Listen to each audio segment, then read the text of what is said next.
Nothing in the Lou Bridges Show is intended to be legal analysis, legal advice, or legal recommendations that would be applicable to your particular situation. Everyone in foreclosure or underwater with their mortgage are encouraged to seek legal counsel for a review of your specific situation.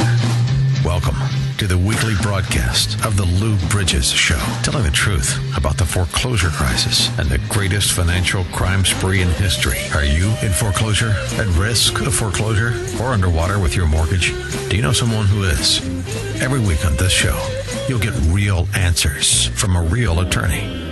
Lou Bridges will explain options in the foreclosure process. He'll talk about defective mortgages, mortgage restructuring, loan modification, short sale negotiation, and discuss what to look for when choosing a foreclosure defense attorney. Lou is an experienced foreclosure defense lawyer on the front lines of mortgage defense and litigation. Lou is dedicated to helping you keep your property. And now, it's time for the Lou Bridges Show and the truth about foreclosure. Here's your host, Lou Bridges. There must be some kind of way out of here. Good morning, Chicago. We've got some new music on there. Oh, that's a recent cover of All Along the Watchtower. And for those of you regular listeners, and that is the theme song of this show, the Bob Dylan classic All Along the Watchtower, because that's what we have here. We've got all these princes with and all their barefoot servants too, all their women who come and go and their barefoot servants too. And we're outside in the distance, in the cold distance, but a wild cat has growled and riders are approaching. And I'm not the only one. There are many around the country who are getting aboard this movement because there's a recognition that's starting to come to light among the American people. The truth is getting out, as it always will eventually. These banks, the major banks, not your local banks again, but the major banks that services mortgages in this country, which service about 99% of the mortgages, the 12 major banks, Wells Fargo's, Bank of America, J.P. Morgan Chase's, these entities have been engaged in a systematic criminal activities. They have been violating the settlement agreement they entered into with the government as a result of their past abuses in the foreclosure process. They are making tons of money in the foreclosure business, and they are violating federal regulations in the origination and in the handling of these mortgages, particularly the modification programs. And this past week, we've got whistleblowers that have come out. And now we've got whistleblowers from J.P. Morgan Chase, whistleblowers from Wells Fargo. And this week, 6 whistleblowers, actually 2 weeks ago, 6 whistleblowers have given affidavits to the government and in cases around the country regarding the intentional, systematic sabotaging of the modification programs, in particularly the HAMP program, the government program. And I'm going to read to you from some of these affidavits because this is a big break in our cause. And there's going to be more and more whistleblowers because, you know, there's good people out there, and there's some of these people, they're not going to be a part of this. Not everyone is going to be a part of this criminal enterprise that these banks are engaged in. William E. Wilson. From June 2010 to August 2012, I was employed by Bank of America in Charlotte, North Carolina. I was at first employed as an underwriter and then later as a customer relations manager, a CRM. Bank of America employed a common strategy of delaying HAMP applications. Delay was achieved by using tactics including claiming that documents were incomplete or missing when they were not, or simply claiming the file was, quote, under review, end quote, when it was not. We were instructed to delay and then push homeowners to accept an internal refinance so that Bank of America would profit.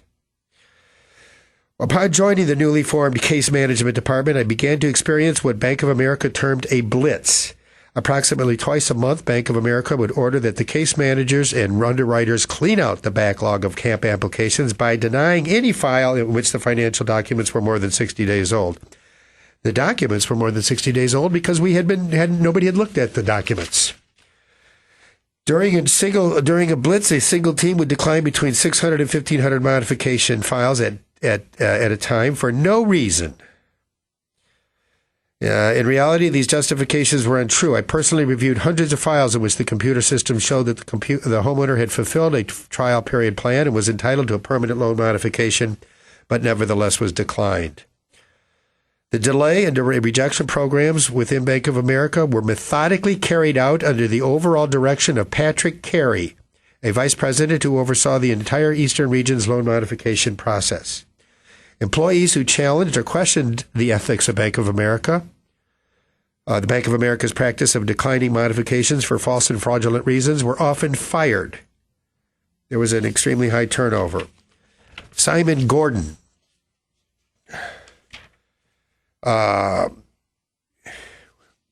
was a customer relations manager. Beginning in 2009, I regularly spoke to people who received HAMPs.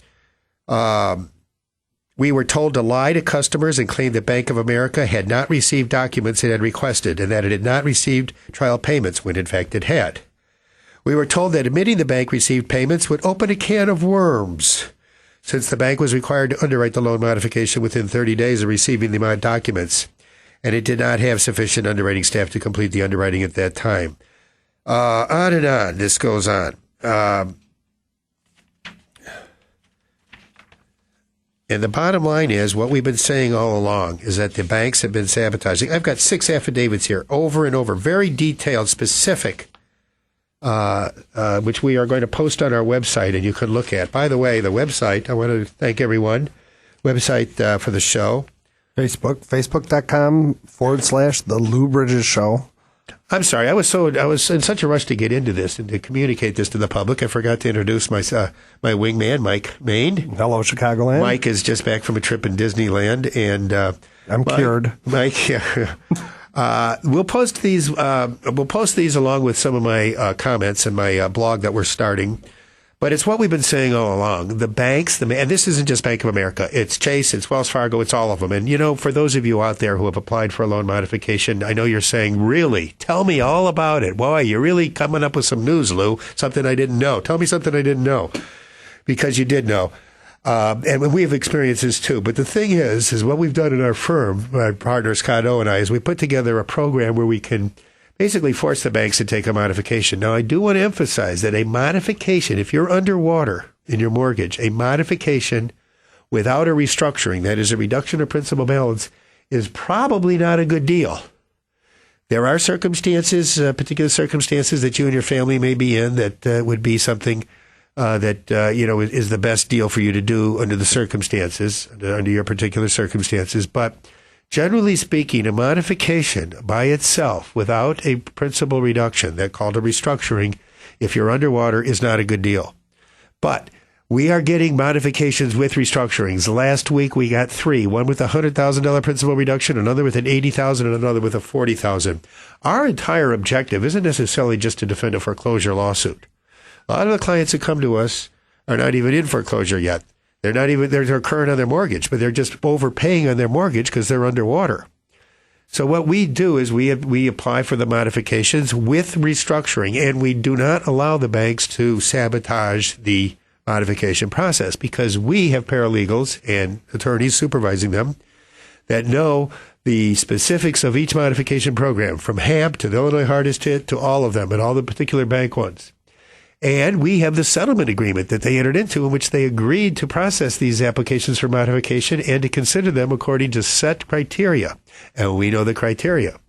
And we basically force them to comply with the law, which is what we need more and more Americans to do, because these banks, I'm telling you, are getting away, are in danger of getting away with the greatest financial crime spree in history. I mean, it's ongoing. This is not something that just occurred during the bubble that was created by the Wall Street investment banks, artificially inflating the cost of American real estate by 131%.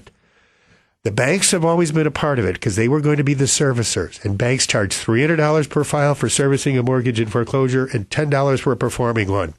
And when you're servicing 7 million mortgages like Wells Fargo, you're talking about $3.5 billion of revenue that is going to Wells Fargo, according to reports from the foreclosure business. They are making money in foreclosure, and it's not their money that was loaned. It was the investors' money, the public employee retirement funds, who were fully protected by the private mortgage insurance and the credit default swaps. They didn't lose a thing. They weren't going to invest in something that was a bubble and run the risk of losing money. The managers of these funds knew that they need to be, they need to have their cash flow protected because they've got pensioners, so that they were not damaged. This is the biggest scam, the biggest financial crime spree in history. It involved a transfer of over $5.5 trillion of wealth from the American people to a few select thousand of coke-snorting, whoremongering New York investment bankers and bankers. Now, I said it. All right? And if I'm wrong, then you can come on the show. Tell me where I'm wrong.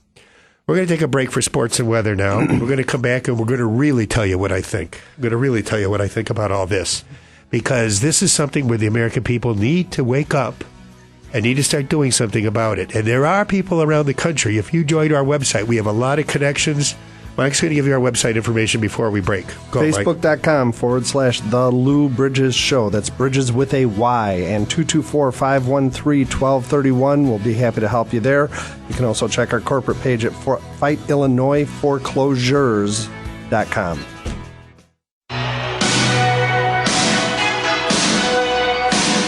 Welcome back to the Lou Bridges Show with Louis Bridges, one of Chicago's leading foreclosure defense attorneys.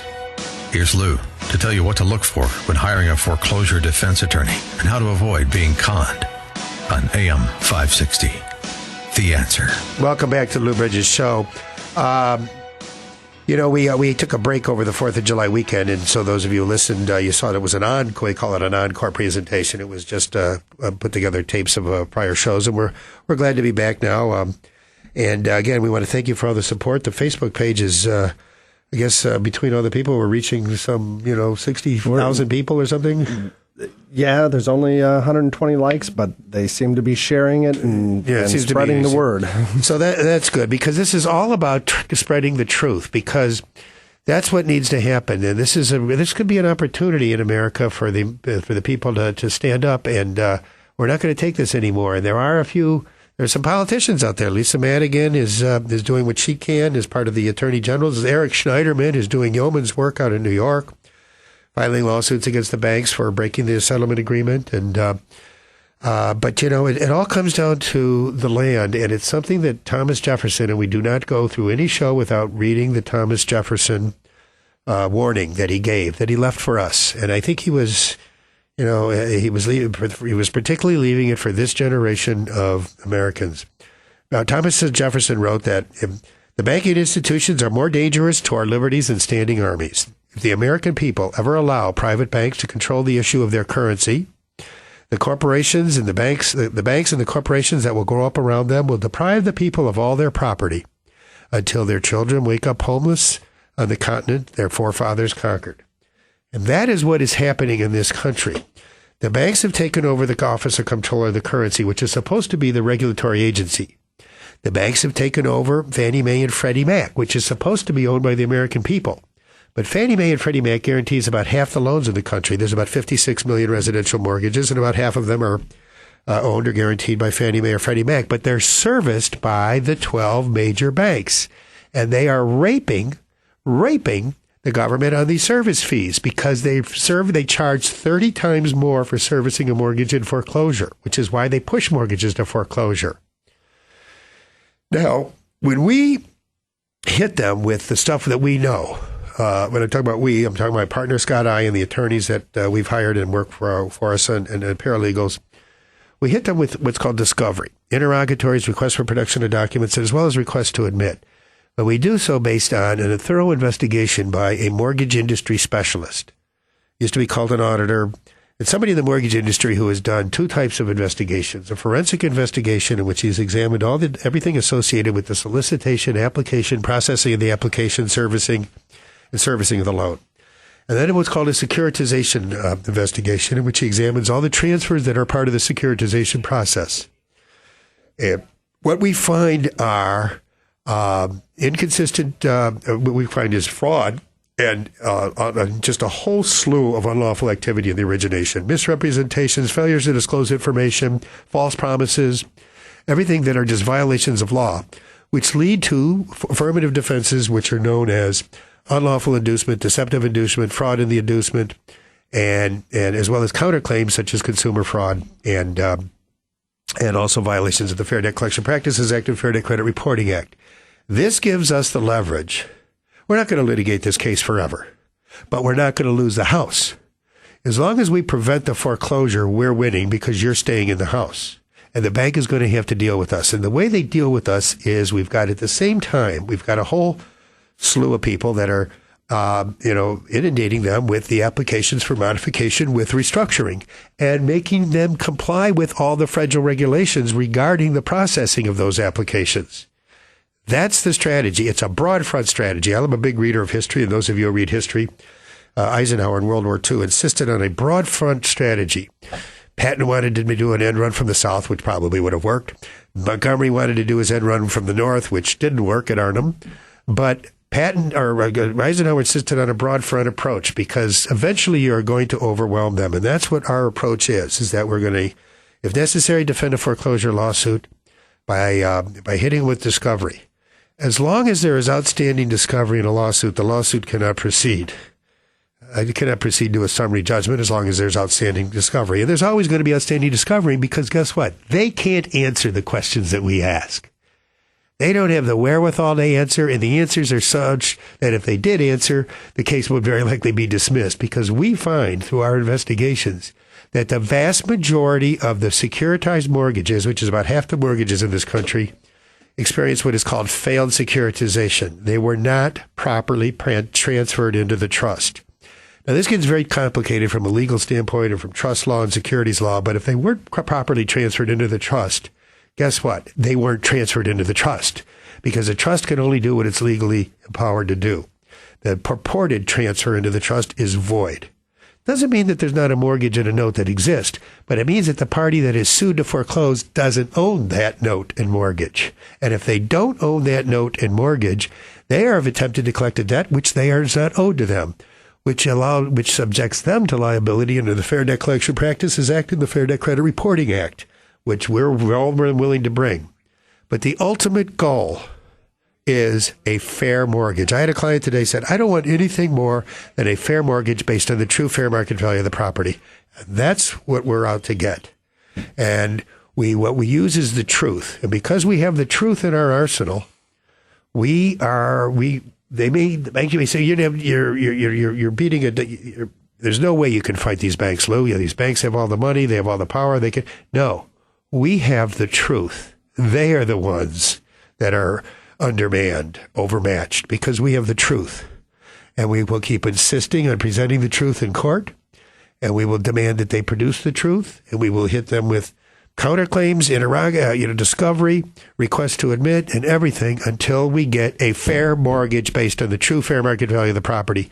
Not this inflated value that your appraiser put on it because the originator was going to get a bigger commission the bigger the mortgage. And you know what? For the party that does actually own the mortgage, let me point something out to you. Very important. This is a very, very important point. For the entity that does own the mortgage, a fair mortgage based on the true fair market value of the property is a better deal than foreclosure. Because in foreclosure, you're going to get the property, it's going to be empty, it's probably going to be missing a washer, dryer, refrigerator, stove, dishwasher, electric garage door opener, doorbells, and everything else. You're going to have to maintain it. You're going to have to hire a real estate broker to sell it. It's not going to sell day one. I got news for you.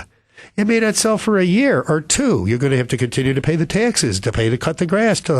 And a house that's empty is not going to sell for anywhere near what its true fair market value is. But if you restructured the loan, that two pieces of paper, the note for say the house is worth $200,000, a note for $190,000 secured by a house worth $200,000, those two pieces of paper are worth $190,000. I mean, somebody gives $190,000 for them, and you can be sold for $190,000. But if you foreclose on that $200,000 house, and now it's an empty house, and you got to hire a real estate broker, and you got to pay the taxes on it, and you got to sell the thing, and you got to maintain it all the time, you're going to be lucky if you net about $100,000 after the whole thing is said and done. So restructuring of a mortgage is the better deal for the actual owners of the mortgage, and they realize that. But you know who's in the way? The servicer, the big banks, because they're making a ton of money on the foreclosing business. And that's what's wrong. And that's where they're taking over. And and that's what we need to fight, and that's what we are fighting, and that's what people around the country are fighting. So if you're underwater with your mortgage, or you're facing foreclosure, or you're in foreclosure, you need competent legal counsel. The HUD counselors can help you with the modification process, and bless them, they're doing a fine job, but they don't know the law. They don't know the deficiencies. They don't have the examination. You need to have an investigation in which you say, hey, you know what? There was a lot of fraud in the origination of this mortgage. The originator, the appraisal wasn't conducted in accordance with federal regulations. You violated the law. I had a right to trust you, to trust that you were going to comply with the law when I came to you. You had the signs on the door, mortgage broker, Countrywide, Taylor Bean Financial. You guys committed a fraud, and you did so for one reason and one reason alone, and that was to induce me to sign that note and mortgage. Well, that's called fraud in the inducement. That note and mortgage may not be enforceable. We got a break now. Mike's going to repeat for you the websites to check on this and everything. Mike? Facebook.com/The Lou Bridges Show. That's Bridges with a Y. As well as Fight Illinois Foreclosures.com. Please feel free to give us a call as well. 224-513-1231. Never give up the land. That's a key thing. This is a battle we've been fighting for 500 years now. Do not give up the land. It's always been about the land. It always will be about the land. The land and liberty are inextricably bound. And that's the ideals this country was founded upon. Don't give them away.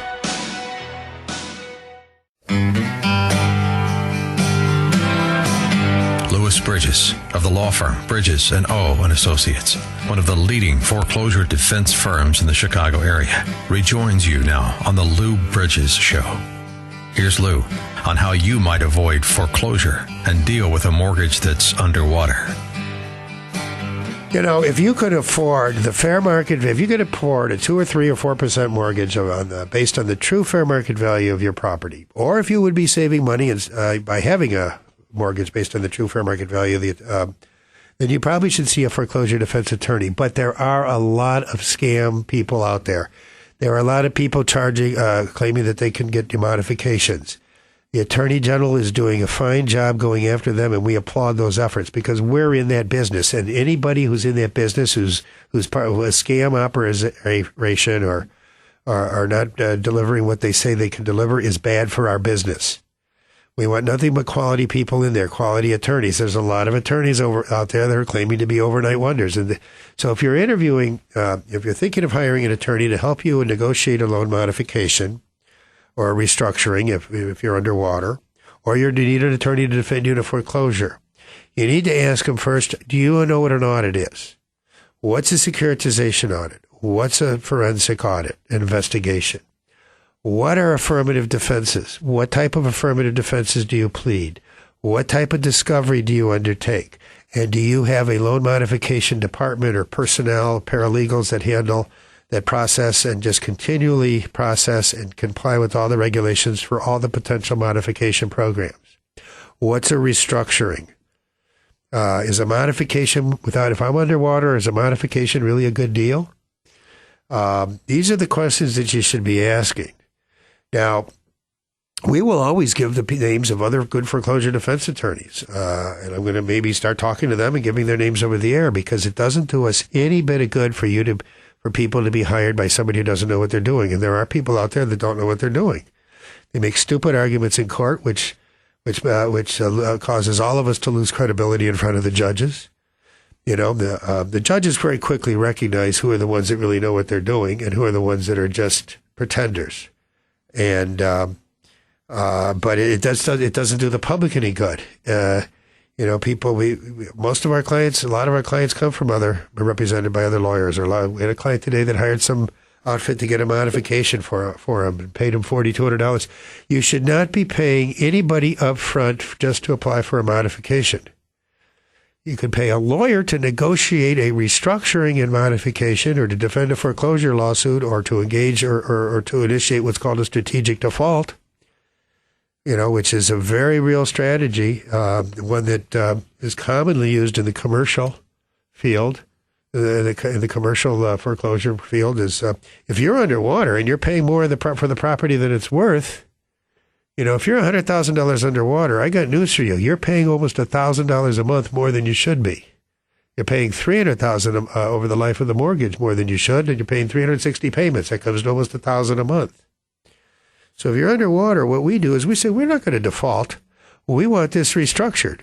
We are underwater because the original loan was based on an appraisal, and this appraisal wasn't conducted in accordance with regulations 1, 2, 3, 4, and 5. And we have the specific regulation that was violated by the appraisal. I mean, federal regulation, an unlawful act. The originator failed to do this, A, B, C, D, and E, and usually it's A through Z. Our audits usually give us 20 to 30 to 40 different federal regulations that were violated by either the originator or the appraisal. And this was all done because the originator was given a huge commission by Wall Street to produce these loans because they had to produce these loans. The bank that's going to service them, they're going to make more money servicing a mortgage in foreclosure than they one that's performing. So this is all a tremendous scam, a crime spree by these major banks and the Wall Street investment banks. That's why these people are so hugely wealthy. You know, we used to say that 99% of the wealth was held by 1% of the people. Do you know that figure's gone up to like 99.5% is owned by 1/2 of 1% of the population? And that's going to lead to a country like one of these banana republics on the south, where you've got this very small, very, very, very rich elite class, and the rest of the people are the peasants. And that's what they're turning this country into, and that's what we got to stop. And you got to do it by fighting for the land. It all comes down to the land. Our country is founded on the principles of Jonathan Locke. Thomas Jefferson alluded to him in our Declaration of Independence when he said, "We hold these truths to be self-evident, a law which is a law of nature." Jonathan Locke's philosophy is there are certain laws of nature. And one of them is that Thomas Jefferson said all are created equal and all are endowed by their Creator with certain inalienable rights. And among these are the rights to, listen to this, life, liberty, and the pursuit of happiness. Jonathan Locke always said the land and liberty are inextricably bound. If you have land, you're free. And if you're free, you have the right to own land. They are inextricably bound. And that's why the land is always, the only two things really worth fighting for are liberty and the land.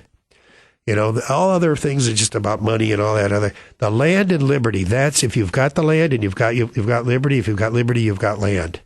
And they're taking the land. What does that mean? What does that tell you? You've got to stand up and fight, and you have rights. You know, no country has ever failed because of bad men. These bad men will not bring down the country. It's if good men do nothing. That's what will cause us to fail, when good people do nothing.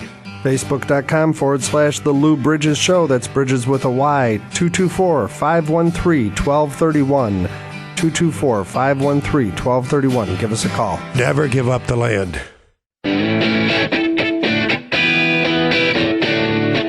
Return to the Lou Bridges Show, telling the truth about the foreclosure crisis and the greatest financial crime in history. Here's Lou Bridges, an attorney on the front lines of the ongoing battle for our land. Hello, welcome back, folks. You know, we really want to encourage everybody to talk about this. Talk about not just the show, but talk about this whole foreclosure mess, because that we want to spread the truth, because the truth, once it gets out there, it becomes like an unstoppable force, and the truth will eventually lead to what's good. You know, somebody sent in the Facebook page and said, "Why are you trying to ruin the market?" We're not trying to ruin any market. We're just trying to spread the truth about what's going on, because we feel that that's important. And, you know, when you put your trust and faith in the truth, things are going to be all right. And we've had too many lies and too many shortcuts, and in the courts, too. In the courts, they've allowed, but that's changing now. The judges are getting back to what is the truth. Show us the note. Show us the assignment of the mortgage. When was this transferred, and what is this? Where we show it very many times. We've got this data bank of these robo-signers and the fabricators, and most of the assignments and the endorsements on the note we find are very often, I wouldn't say most, but very often turn out to have been fraudulently signed. I mean, the mortgage was given to MERS, and now Bank of America wants to foreclose, and we've got a number of cases. We're bringing the attention of the judge. The assignment was signed to a Bank of America. The assignment of the mortgage was signed by an employee of Bank of America, claiming to be a vice president of Greentree or Greenleaf or whatever. And in a deposition they gave, or an affidavit they gave, it turns out they were never an employee of the entity they were signed as vice president on, and they signed thousands of these documents. So there is a mass fraud because the whole securitization thing was just put together by a handful of people to just make a ton of money, and they made a ton of money. I mean, trillions of dollars, and they really care about all these little niceties. But the truth is that the clouds, there's a cloud on the titles of mass numbers of properties that is going to take a generation to clear up. All right. Anyway, we want to encourage everyone to talk about this, to write into the show, to like the show on the Facebook page, to spread the show, and about the whole thing. And I don't want to forget to mention my partner, Scott O., who helps me so much with in managing the law firm, and the attorneys working for us, and paralegals and clerks and researchers and the whole team. That we really are. We just feel so. We're having a lot of fun because we think we're doing good work. We got good people, and we really got these banks by the short hairs, and it's really kind of fun. I don't want to forget to mention my producer here, Deborah Schreiber. Deborah Schreiber, also known as Delilah. No, it's an inside joke. Mike has some questions from one of the listeners that is a common question. And again, send in your questions. And if you hear your question not phrased exactly the way you sent it in, we do kind of combine questions and rephrase them. But this is sort of a common area of inquiry. What is the question, Mike? So if I've already applied for a modification and been denied, are you still able to help me with a modification? Very much so, because we have found these affidavits, they didn't follow the regulations. They didn't follow the procedures. They breached the settlement agreement. Eric Schneiderman has sued all of them over breaching the settlement agreement. They entered into a settlement agreement with the government, agreeing to process these applications for modification in certain manner, in certain time frames, and according to certain criteria, and to grant modifications according to certain criteria. And pretty soon that's going to be in grant modifications with restructuring according to certain criteria, most of which you would apply. If you could afford the true fair market value, a mortgage on the true fair market value of your house, there's no reason you should lose it, because the owner of that mortgage is better off with a restructured mortgage. But yes, we hit them with, who was the customer relations manager?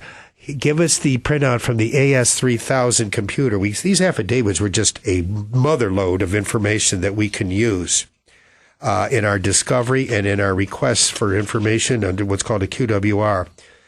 This guy he says, I regularly pulled information from the Bank of America computer system known as the Home Saver and the AS400. The computer system allowed me to view each document that had been requested from the borrower and the date the borrower had sent each document to Bank of America. Doesn't mean they reviewed it, but they were required to review it within 30 days. I could also review I'm reading from the affidavit of one of these whistleblowers. I could also review the actual document the borrower had sent electronically using Bank of America's iPortal system. So we asked them, give us a printout from the iPortal system. Now, I want to read some more of this affidavit, though. For those of you who have applied for a modification and been denied, you're not going to be at all surprised by this. You're going to be saying, no, really, tell me about it. The affidavit from this whistleblower. Beginning in 2009, I regularly spoke to people who had received HAMP trial period plans, made their trial payments, and were calling to inquire about the status of their expected permanent loan modification. Using the Bank of America computer system, I saw that hundreds of customers, thousands, in fact, had made their required trial payments, sent the documents requested of them, but had not received permanent modifications. I also saw bank records showing that the Bank of America employees had told people that the documents had not been received when, in fact, the computer system showed that Bank of America had received the documents. This was consistent with the instructions my colleagues and I were given. We were told to lie to customers and claim that Bank of America had not received documents it had requested, and that it had not received trial payments when, in fact, it had. We were told that admitting that the bank received documents would, quote, open a can of worms, end quote, since the bank was required to underwrite the loan modification within 30 days of receiving those loan modification of those documents, and it did not have sufficient underwriting staff to complete the underwriting in that time. My colleagues and I were supervised by, quote, team leaders, end quote, who were in turn supervised by, quote, site leaders. We're running out of time here. I hear the music. The bottom line is these folks are crooks. And they have lied to the American public. They have lied to the government, and they have breached the settlement agreement, and they are raping us but we are not going to put up with it anymore. Wildcats have howled, and wildcats have growled, and riders are riding, and the wind is beginning to howl. They f***ed that up. Welcome back to the Lou Bridges Show with Louis Bridges, one of Chicago's leading foreclosure defense attorneys. Here's Lou to tell you what to look for when hiring a foreclosure defense attorney and how to avoid being conned on AM 560. The Answer. Welcome back, people. I want to apologize for that little faux pas that of mine at the end of the last segment. Apparently, the mic was still on, and fortunately, we do have a delay here. But what I was trying to emphasize, I don't even remember what. Trying to emphasize that is that it's very important, I think, for people to, even if you're not in foreclosure, but if you know somebody who is, just to start talking about what these banks are doing, because just start spreading the truth, because that's our big weapon, is the truth. And the fight is over the land and liberty.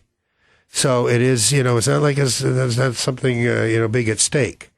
And, they're getting nervous all along the watchtower, where all their princes keep the view while all their women come and go, and their barefoot servants too, because there has been a wildcat who has growled. And riders are approaching, and the wind is beginning to howl, because there's a realization that's arising, and you see it on some of the talk shows, you see it on some of the television shows, the news shows. Chris Hayes is doing some great work at MSNBC, although I think he's going to be canceled. And there's others who are raising the hue and cry. And again, we want to give a lot of credit to the people here. But I also cut off Mike. I'm just going to give you one more time the website, and then we're going to say it one more time before we close. We got about 2 minutes left. Facebook.com/The Lou Bridges Show. That's Bridges with a Y. Telephone 224-513-1231. And when Lou talks about all this, we want you to talk about it. We want you to talk about it not just on Facebook. We want you to talk about it at your dinner parties. We want to talk about it with your friends. You want to talk about it with your neighbors. You want to talk about it with your Start family. spreading the truth. Now, I want to give some kudos to, I want to start with Neil Garfeld, the grandfather of foreclosure defense attorneys, Jeff Barnes, Max Gardner. Eric Schneiderman's doing outstanding work in New York. The Professor Adam Levitin has emerged as the leading academic authority on the foreclosure crisis. The University of Cincinnati is doing some great work in their law review articles. The University of Illinois has got a great law review article out on the subject this month, and they're doing fine work. And the professors down there.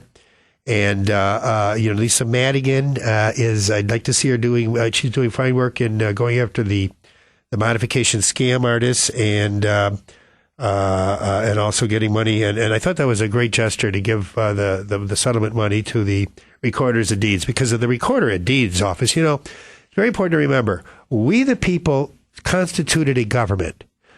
We the people hereby proclaimed, ordained, and established this government. And among the things we did was a recorder of deeds office.